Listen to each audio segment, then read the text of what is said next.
الحمد لله نحمده ونستعينه ونستغفره ونؤمن به ونتوكل عليه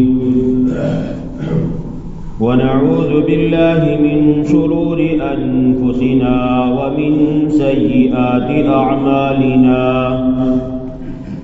من يهده الله فلا مضل له ومن يضلله فلا هادي له ونشهد أن لا إله إلا الله وحده لا شريك له ونشهد أن سيدنا ومولانا محمدا عبده ورسوله أما بعد فأعوذ بالله من الشيطان الرجيم بسم الله الرحمن الرحيم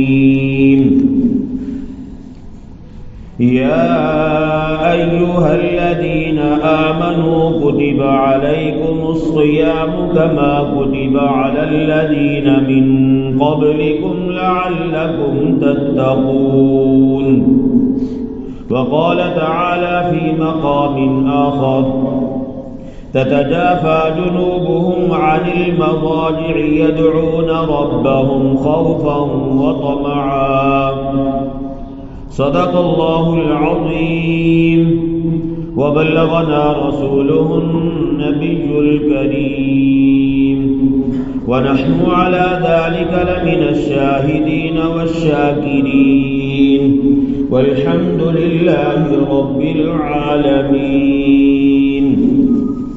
يا رب صل وسلم دائما أبدا على حبيبك خير الخلق كلهم تمام باقر اللهم صل على محمد وعلى آل محمد كما صليت على إبراهيم وعلى آل إبراهيم إنك حميد مجيد اللهم بارك على محمد وعلى آل محمد كما باركت على إبراهيم وعلى آل إبراهيم إنك حميد مجيد عزیزان گرامی، میرے انتہائی واجب الاحترام قابل صد احترام بزرگوں، دوستوں اور نوجوان ساتھیوں، قرآن کریم فرقان حمید کی کم و بیش 2 آیات آپ کے سامنے تلاوت کی ہیں۔ پہلی آیت مبارکہ میں اللہ جل شانہ نے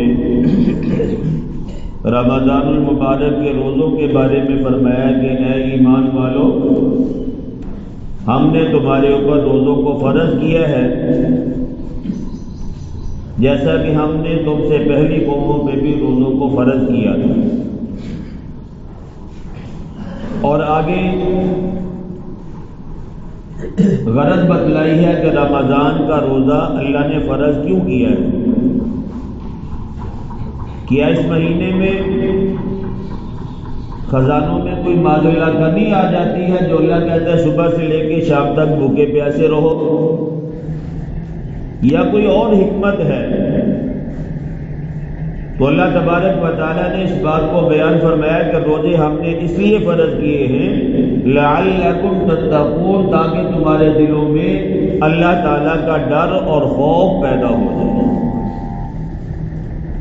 ہمارے ہاں عام طور پہ جب بندہ کوئی بڑا گناہ کرنے کی سوچتا ہے، گناہ کی نوعیت کے اعتبار سے اپنے آپ کو لوگوں سے چھپاتا ہے۔ جتنا بڑا گناہ ہے اتنا ہی زیادہ اپنے آپ کو لوگوں سے چھپاتا ہے کہ مجھے دنیا کی کوئی آنکھ دیکھ نہ لے۔ بیان ہی اسی طرح اللہ تبارک و تعالیٰ فرماتے ہیں کہ ہم نے روزوں کو اس لیے فرض کیا ہے کہ تم یہ نہ دیکھو کہ دنیا کی آنکھ مجھے دیکھ رہی ہے، بلکہ تمہارے دل کے اندر یہ بات پیدا ہو جائے کہ مجھے میرا اللہ دیکھ رہا ہے۔ روزہ رکھنے کی حکمت یہ بیان کی گئی کہ تاکہ تمہارے دلوں کے اندر اللہ تعالیٰ کا ڈر اور خوف پیدا ہو جائے۔ اب سوال یہ پیدا ہوتا ہے کہ ہماری زندگیوں میں 10 15 20 50 رمضان گزر چکے ہیں، کیا رمضان کے روزے رکھنے کے بعد میرے اور آپ کے دل میں یہ بات پیدا ہوئی یا نہیں ہوئی؟ اگر تو بھائی یہ بات پیدا ہو چکی ہے تو یہ اللہ تعالیٰ کا بہت بڑا احسان ہے، اور اگر رمضان آیا گزر گیا، روزے بھی رکھے، عبادات بھی کیے، لیکن جیسے پہلے مزاج تھا ویسے اب بھی ہے، رمضان کے بعد بھی ویسا ہی رہتا ہے، تو پھر اس کا مطلب یہ ہے کہ رمضان آیا اور گیا، لیکن جو اس کو فوائد تھے، جو اس کے ثمرات تھے، میں اور آپ اس سے معلوم ہیں۔ اگر دلوں میں اللہ کا ڈر اور خوف پیدا ہو گیا تو بہت بڑی بات ہے، روزے کا اصل مقصد بھی یہی تھا، ورنہ اللہ تبارک و تعالیٰ کو میرے اور آپ کے بھوکے پیسے رہنے کی کوئی ضرورت نہیں۔ اگر آداب کے ساتھ روزہ نہیں رکھ رہے تو پھر یاد رکھنا بھائی اللہ کو میرے اور آپ کے بھوکے پیاسے رکھنے کی کوئی ضرورت نہیں ہے۔ دیکھیں آپ لوگ سحری کی ہے، اذان ہو چکی ہے، وقت ختم ہو چکا ہے، جب وقت ختم ہو گیا اب ہم کیا کرتے ہیں؟ کھانا بھی پڑا ہوا ہے، طلب بھی باقی ہے کھانا کھانے کے لیے، چائے وغیرہ بھی پڑی ہوئی ہے، دہی بھی ہے، اللہ کی انگنت نعمتیں میرے اور آپ کے سامنے پڑی ہوئی ہے۔ اچھا دل بھی چاہتا ہے کہ کھا لیں، لیکن کیوں نہیں کھاتے بھائی؟ کہ وقت کیا ہو گیا بھائی؟ ختم ہو گیا۔ کھانا حلال تھا جو سامنے پڑا ہوا یا نہیں بھائی؟ سامنے جو کھانا پڑا وہ حلال تھا، ہم نے ہاتھ لگانا چھوڑ دیا کہ یہ اللہ نے اب منع کر دیا، حلال کھانا چھوڑ دیا۔ اچھا پانی پڑا ہوا ہے وہ بھی حلال ہے، کیوں نہیں پی رہا بھائی تو؟ کہتا ہے میرا روزہ ہے، مجھے کون سا کوئی دیکھ رہا ہے؟ کہتا نہیں میرے اللہ کے ساتھ یہ وعدہ کیا ہے کہ صبح سے لے کے شام تک میں نے کچھ کھانا پینا نہیں ہے۔ کھانا چھوڑ دیا کس لیے؟ کہ اللہ نے اب منع کر دیا، حالانکہ کھانا حلال ہے۔ اچھا پینا چھوڑ دیا کس لیے؟ حالانکہ حلال ہے، بس اللہ نے منع کیا، اس کے بعد سحری کے بعد میں پی نہیں سکتا۔ باقی لوازمات، باقی چیزیں جو حلال تھی، لیکن اب وہ کیوں نہیں کر رہا تو بھائی؟ کہتا مجھے اللہ نے منع کر دیا، میں نے اللہ کے ساتھ وعدہ کیا صبح سحری کھا کے شام افطاری تک میں کچھ کھاؤں پیوں گا نہیں۔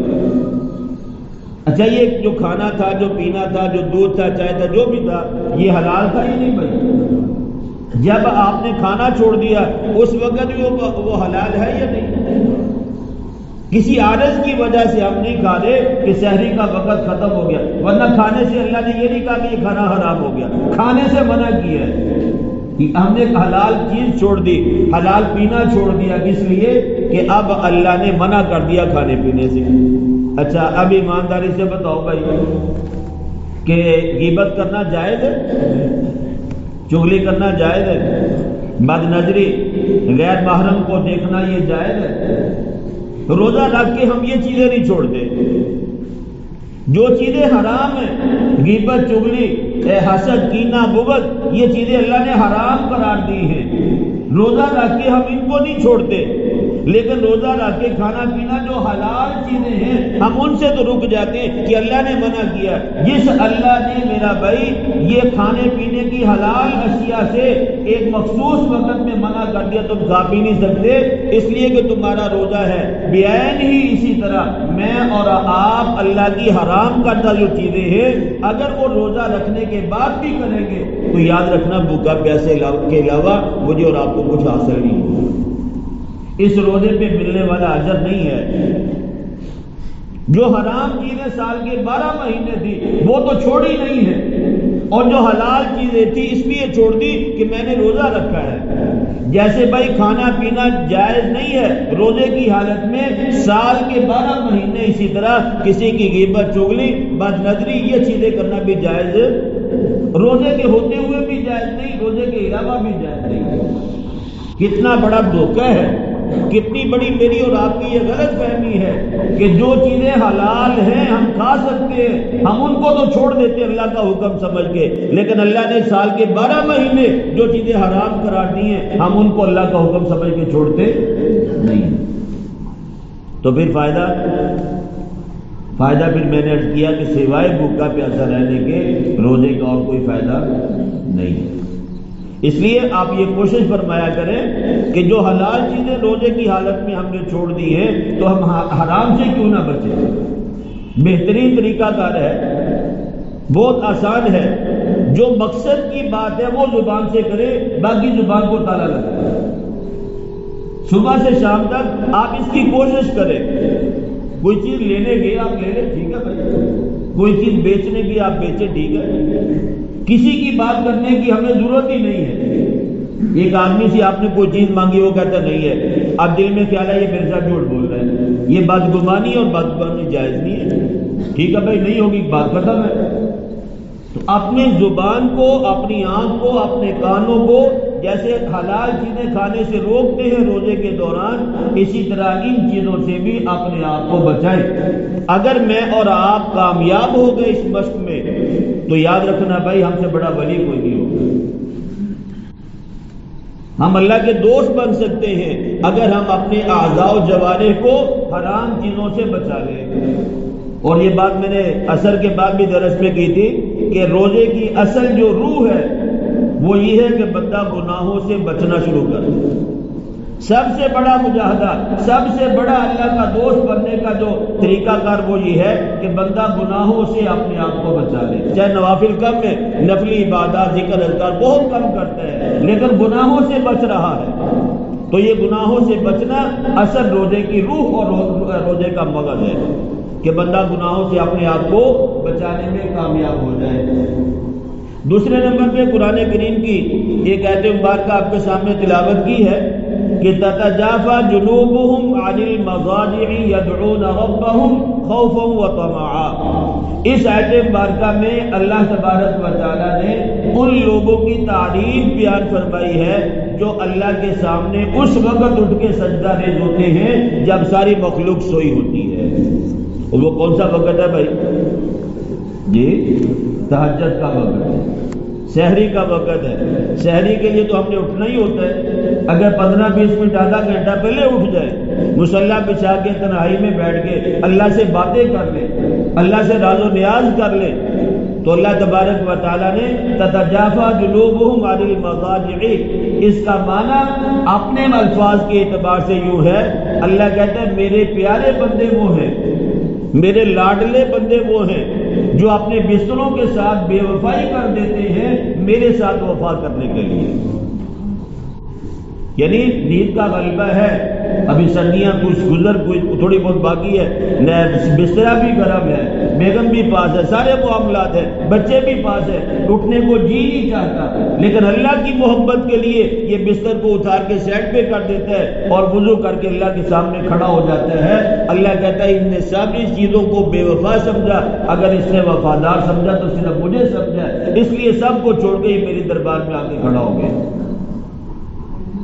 مقام ولایت، اللہ کا محبوب بندہ بننے کے لیے تہجد یہ بہت ضروری ہے۔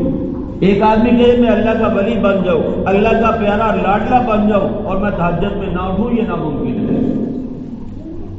اللہ تبارک و تعالیٰ نے اپنی محبت کو چھپایا ہی تہجد کی نماز میں ہے۔ تہجد کی نماز کے لیے کوشش فرمایا کرے، آج کل سحری میں تو اٹھنا ہی ہوتا ہے، آدھا گھنٹہ پہلے اگر اٹھتے ہیں تو 1 گھنٹہ پہلے، پونا گھنٹہ پہلے اٹھنے کی کوشش فرما لیں، 2-4 نفل پڑھ لیے اور اس کے بعد اپنا دامن اللہ کی بارگاہ میں پھیلا دیا۔ اللہ ہدایت دے دے، اللہ یہ رمضان ہمارے لیے بخشش کا ذریعہ بنے، اللہ اس رمضان کو ساری مخلوق کی ہدایت کا ذریعہ بنے، اپنے لیے بھی، اپنے والدین کے لیے بھی، جانے والوں کے لیے بھی، دوست احباب کے لیے بھی، ساری امت کے لیے دعائیں مانگیں۔ جب بندہ دوسروں کے لیے دعا مانگتا ہے، اللہ تبارک و تعالیٰ ایک فرشتے کو متعین فرماتے ہیں کہ تو اس کے لیے دعا کر۔ ہم لوگوں کے لیے مانگتے ہیں، وہ فرشتہ ہمارے لیے دعا کرتا ہے۔ اور یہ فرشتہ کس نے ڈیوٹی لگائی بھائی؟ اللہ تعالیٰ نے۔ گویا کہ اللہ یہ چاہتا ہے یہ فرشتہ سفارش کرے اور اللہ اس بندے کی دعا کو قبول کرے۔ دوسروں کے لیے مانگنا شروع کر دے، آپ کو اپنے لیے مانگنے کی ضرورت ہی پیش نہیں ہے۔ نبی کریم صلی اللہ علیہ وسلم غمخواری فرمایا کرتے تھے، لوگوں کی مشکلات میں ان کے لیے کام آیا کرتے تھے۔ تو اس لیے یہ عادت بنائیں کہ تہجد کی کوشش کریں۔ داؤد علیہ السلام کے بارے میں آتا ہے کہ اللہ تبارک و تعالیٰ نے فرمایا کہ اے داؤد، اگر میرے بندوں کو، یہاں پہ صراحتاً فرمایا، گناہگار کا لفظ فرمایا اے داؤد، اگر میرے گناہگار بندوں کو یہ پتہ چل جائے کہ میں ان سے کتنی محبت کرتا ہوں، نیک نہیں کہا، پہلے نیک نہیں فرمایا، پہلے فرمایا اے داؤد، پیغمبر ہیں، کہ اگر میرے گناہگار بندوں کو یہ پتہ چل جائے کہ مجھے اپنے بندوں سے کتنا پیار ہے، فرمایا ان کے بدن کے جوڑ الگ ہو جائے۔ جیسے فرمایا کہ ماں اپنے بچے کو دیکھ کے خوش ہوتی ہے، اور اللہ جو ہے وہ تو 70 ماں سے زیادہ پیار کرتے ہیں، یہ تو سمجھانے کے لیے بھی نہیں ہو سکتا، ایک ماں جتنا پیار کرتی ہے، اور اللہ کہتا ہے میں اپنے بندوں سے 70 ماں سے بھی زیادہ پیار کرتا ہوں۔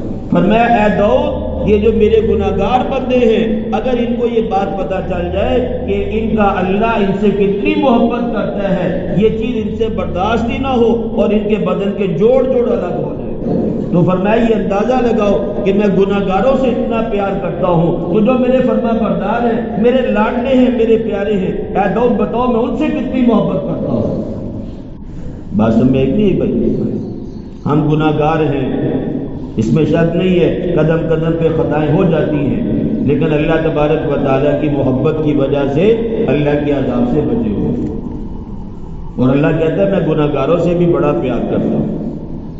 ہمیشہ بندے کے ساتھ نفرت ہو، بندے کے ساتھ محبت ہو، بندے کے برے اعمال سے نفرت ہو۔ شرابی ہے تو وہ انسان ہے، نبی پاک صلی اللہ علیہ وسلم کا امتی ہے، اللہ کا بندہ ہے، اس کا وہ فعل برا ہے، وہ بندہ برا اس لیے کہ اللہ کا پیدا کرتا ہے بھائی، وہ نبی پاک صلی اللہ علیہ وسلم کا امتی ہے، اللہ کا نافرمان ہے، اللہ کا باغی ہے، اللہ پھر بھی اس کو رزق دے رہا ہے، اللہ پھر بھی اس کو نعمتیں عطا فرما رہا ہے۔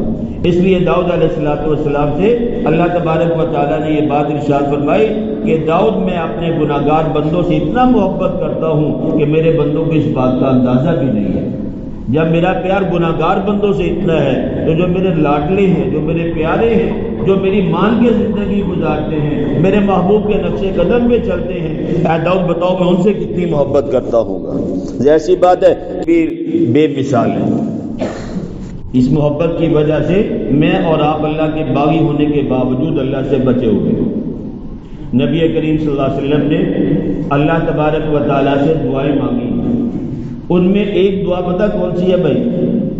ایک دعا یہ ہے کہ اے اللہ مجھے ایسی آنکھ عطا نہ کر کہ جو تیرے خوف سے روئے نہ، وَمِنْ عَيْنٍ لَا تَدْمَعْ، اللہ مجھے ایسی آنکھ نہیں چاہیے، میں تیری پناہ مانگتا ہوں ایسی آنکھ سے جو تیرے ڈر سے روئے نہ۔ غلطی ہو چکی ہے، گناہ ہو گیا، لیکن بندہ رو نہیں رہا، آنکھ میں پانی نہیں آ رہا، پورا رمضان گزر گیا، سحری بھی کھائی، افطاری بھی کی ہے، روزہ بھی رکھا ہے، دعائیں بھی مانگی ہیں، لیکن کبھی آنکھ میں مکھی کے سر کے برابر بھی آنسو کا قطرہ نہیں آیا۔ اللہ کے نبی صلی اللہ علیہ وسلم نے ایسی آنکھ سے اللہ کی پناہ مانگی، وَمِن قَلْبٍ لَا تَخْشَعْ، اور ایسے دل سے بھی پناہ مانگی ہے کہ جو اللہ کے ڈر کی وجہ سے کانپ نہیں جاتا۔ اللہ کے نبی صلی اللہ علیہ وسلم نے وہ آنکھ اس سے پناہ مانگی ہے کہ جس میں اللہ کے ڈر اور خوف کی وجہ سے آنسو نہیں آتا۔ اور جب بندہ تہجد کے وقت اٹھتا ہے، تنہائی میں ہوتا ہے، اللہ سے دعائیں مانگتا ہے، کبھی نہ کبھار بار بار دعا مانگے، کوشش کرے، ایک نہ ایک وقت ایسا آئے گا کہ میری اور آپ کی آنکھوں میں بھی ندامت کی آنسو اللہ جاری کر دے۔ اور جب اللہ نے اپنی محبت کی وجہ سے، اپنے ڈر اور خوف کی وجہ سے میری اور آپ کی آنکھ میں ندامت کے آنسو جاری کر دیے، تو پھر یقین کر لینا کہ آج میں نے اپنے رب کو راضی کر لیا۔ آج کا یہ جاگنا اور آج کا یہ رونا دھونا اور دعا مانگنا، یہ میری زندگی کا سب سے قیمتی لمحہ ہے۔ اور اس کے لیے میں نے عرض کیا کہ سب سے بہترین طریقہ کار ہے کہ بندہ تنہائی ہو، تنہائی میں بیٹھے، اس کمرے میں جا کے تہجد پڑھے جس کمرے میں بچے نہیں سوئے ہوئے، اگر جگہ ہے اس کمرے میں جا کے اللہ سے راز و نیاز کرے جہاں آپ کو اللہ کے علاوہ دیکھنے والا کوئی نہیں۔ تنہائی میں بیٹھ کے اللہ سے روئیں، اللہ کو منائیں، اللہ کو اپنے مسائل، اللہ تو جانتا ہی ہے، اللہ کے سامنے اپنے معاملات رکھیں، اللہ غیبی دروازے کھول دے گا میری اور آپ کی مدد کے لیے۔ تو اس لیے کوشش یہ کریں کہ نبی کریم صلی اللہ علیہ وسلم نے ایسی آنکھ سے پناہ مانگی ہے جو اللہ کے ڈر سے روتی نہیں ہے۔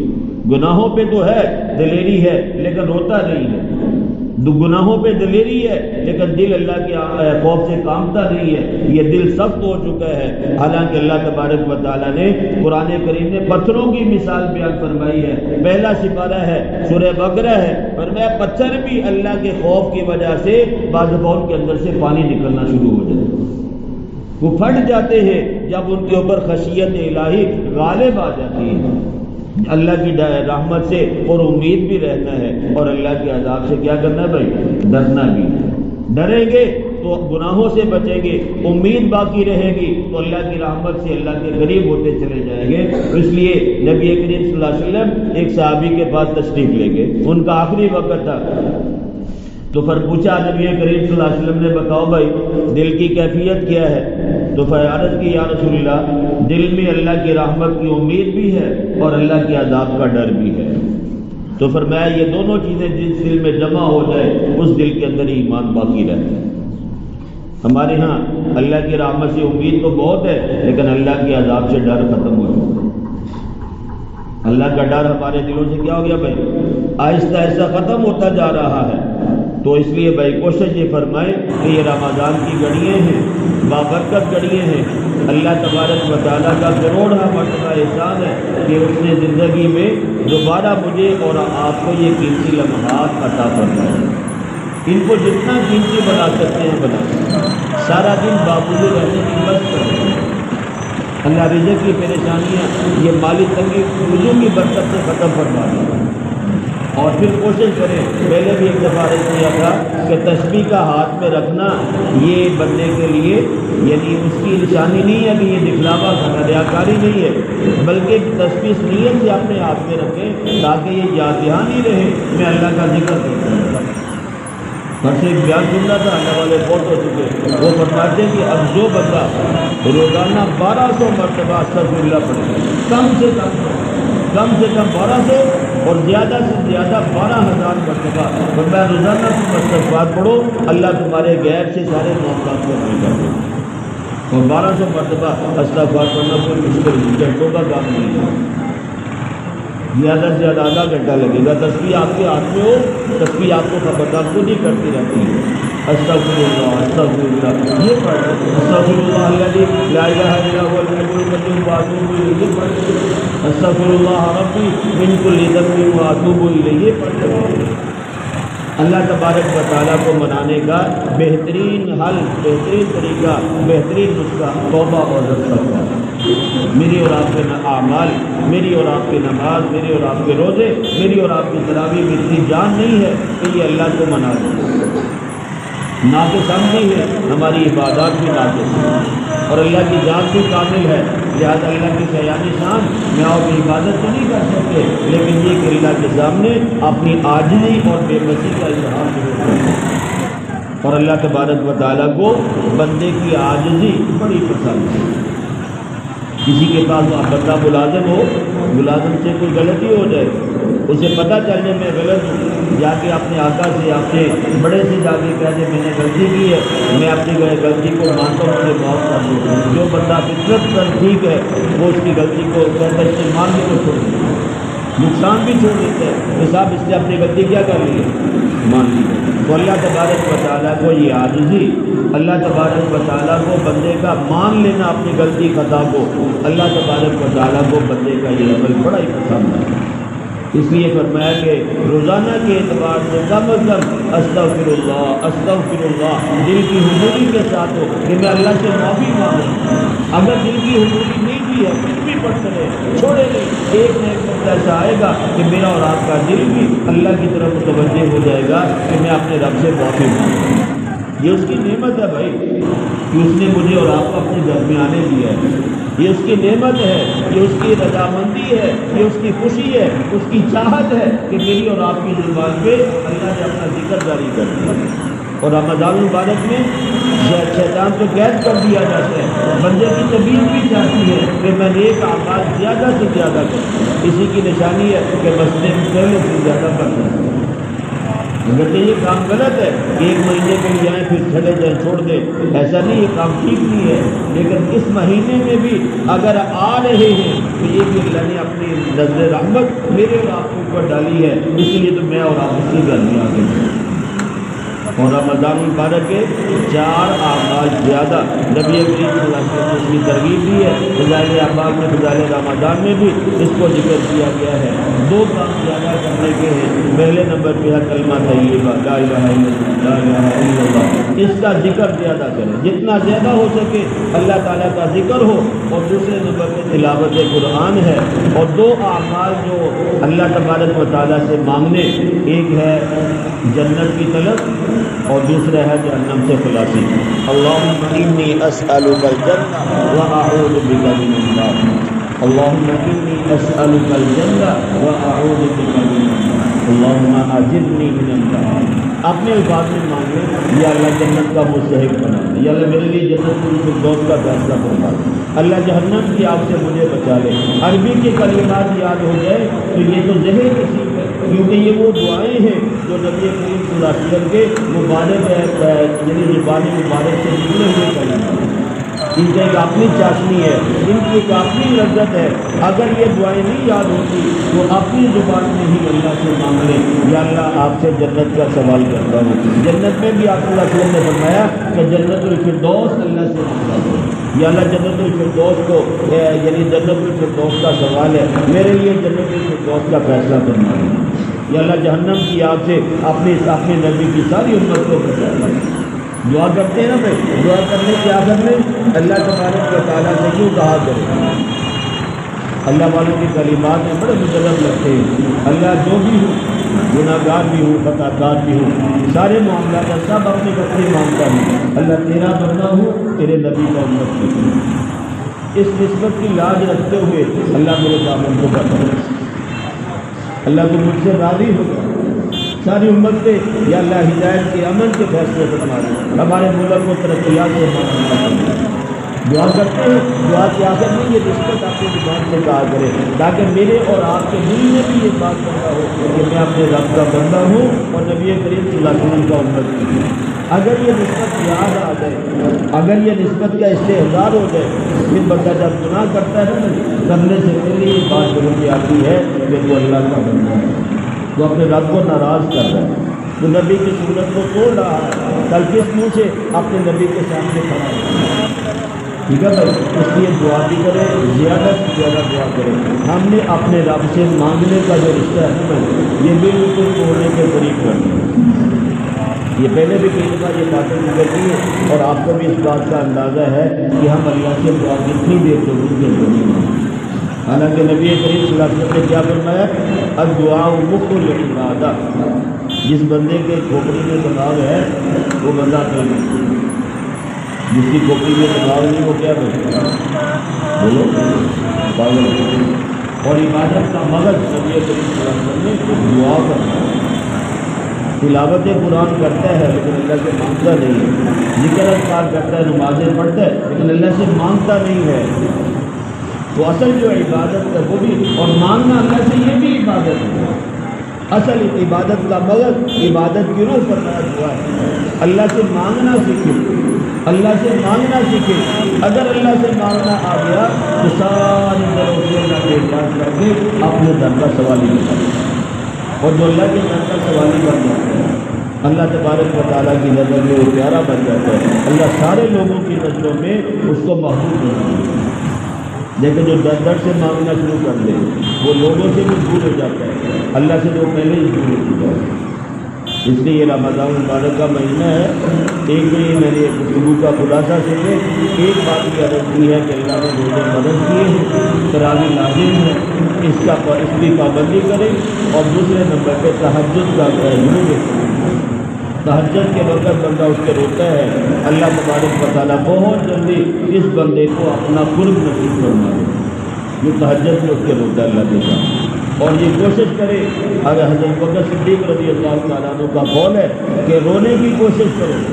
اگر رونا نہیں آتا اللہ سے مانگتے ہوئے تو اللہ رونے کی شکل نہیں، اللہ اسی رونے کی ایسی شکل کو ہی کبھی اثر میں تبدیل کرتا.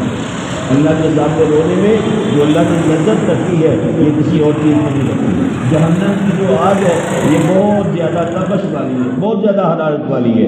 اگر اس کو کوئی بجھا سکتا ہے، کوئی چیز اللہ نے ایسی پیدا کی ہے جو جہنم کی آگ کو ٹھنڈا کر سکتی ہے، وہ آج دنیا کے اندر میری اور آپ کی آنکھ سے نکلا ہوا ایک قطرہ ہے اللہ کے ڈر سے.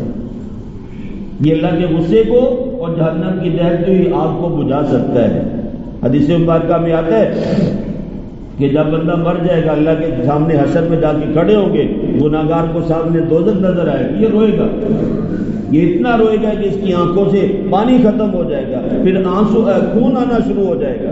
اس وقت کا رونا کسی کام نہیں آئے گا. اور آج فرمایا اگر اللہ کے ڈر سے تیری اور میری آنکھ سے مکھی کے سر کے برابر بھی ایک پانی کا قطرہ باہر آ گیا تو یہ اللہ کو راضی کرنے کے لیے کافی ہے. یہ پچھلے 40-50 سال کے گناہوں کو میں اللہ سے معاف کرانے کے لیے کافی ہے. اس لیے بھائی میرا اور آپ کا معاملہ اللہ کے ساتھ ہر ایک کا الگ الگ ہے. اللہ سے مانگنے کی عادت ڈالیں. اگر یہ عادت اللہ نے مجھے اور آپ کو عطا فرما دی، ساری زندگی بھی عائش سے گزرے گی، موت بھی اچھی آئے گی، موت کے بعد کے حالات بھی انشاءاللہ اچھے ہوں گے. اللہ پاک مجھے اور آپ کو کہنے سننے سے زیادہ سمجھ کر عمل کرنے کی توفیق نصیب فرمائے. تمام احباب سنتیں ادا کریں.